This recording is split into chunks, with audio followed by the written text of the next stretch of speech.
पश्चिम बंगाल के दक्षिण 24 परगना के कुलतली में रिहायशी इलाके में बाघ के डर से लोगों का जीवन मुहाल बन गया था, लेकिन आज रॉयल बंगाल टाइगर को आखिरकार पकड़ लिया गया।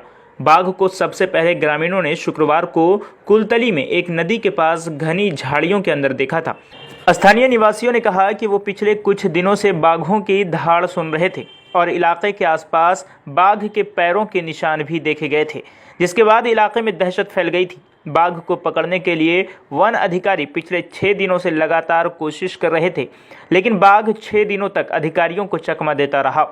अपने प्रयासों को जारी रखते हुए वन अधिकारियों ने 2 टीम बनाई, जो चॉकलेट बम और बकरियों का इस्तेमाल किया गया। बाघ के मूवमेंट को रोकने के लिए 2 नींद वाली गोली भी चलाई गई, जिसके बाद बाघ को पकड़कर पिंजरे में बंद किया गया। रॉयल बंगाल टाइगर के पकड़े जाने के बाद गाँव वालों को राहत मिली है और खुशी का माहौल है। बाघ के पकड़े जाने के बाद वन मंत्री ज्योति प्रिय मल्लिक ने कहा कि बाघ को स्वास्थ्य जांच के लिए पशु चिकित्सालय ले जाया जाएगा। बाघ के शरीर की जांच की जाएगी कि कहीं कोई चोट तो नहीं आई है।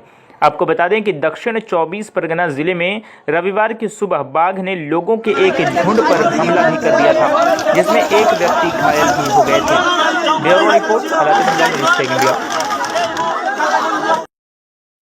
पश्चिम बंगाल के दक्षिण 24 परगना के कुलतली में रिहायशी इलाके में बाघ के डर से लोगों का जीवन मुहाल बन गया था, लेकिन आज रॉयल बंगाल टाइगर को आखिरकार पकड़ लिया गया।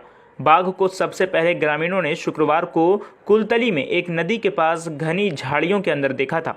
स्थानीय निवासियों ने कहा कि वो पिछले कुछ दिनों से बाघों की दहाड़ सुन रहे थे और इलाके के आसपास बाघ के पैरों के निशान भी देखे गए थे, जिसके बाद इलाके में दहशत फैल गई थी। बाघ को पकड़ने के लिए वन अधिकारी पिछले 6 दिनों से लगातार कोशिश कर रहे थे, लेकिन बाघ 6 दिनों तक अधिकारियों को चकमा देता रहा। अपने प्रयासों को जारी रखते हुए वन अधिकारियों ने 2 टीम बनाई, जो चॉकलेट बम और बकरियों का इस्तेमाल किया गया।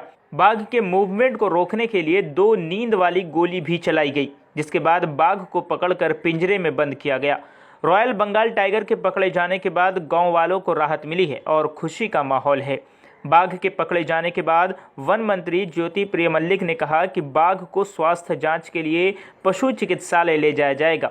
बाघ के शरीर की जांच की जाएगी कि कहीं कोई चोट तो नहीं आई है।